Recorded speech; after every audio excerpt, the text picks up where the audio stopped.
чисто и уютно, чай пьют довольные врачи.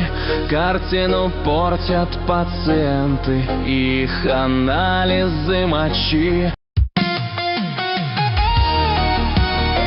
На эвтаназию пройдите в 121 кабинет, сказал мне врач и, улыбнувшись, принял конвертик и коньяк.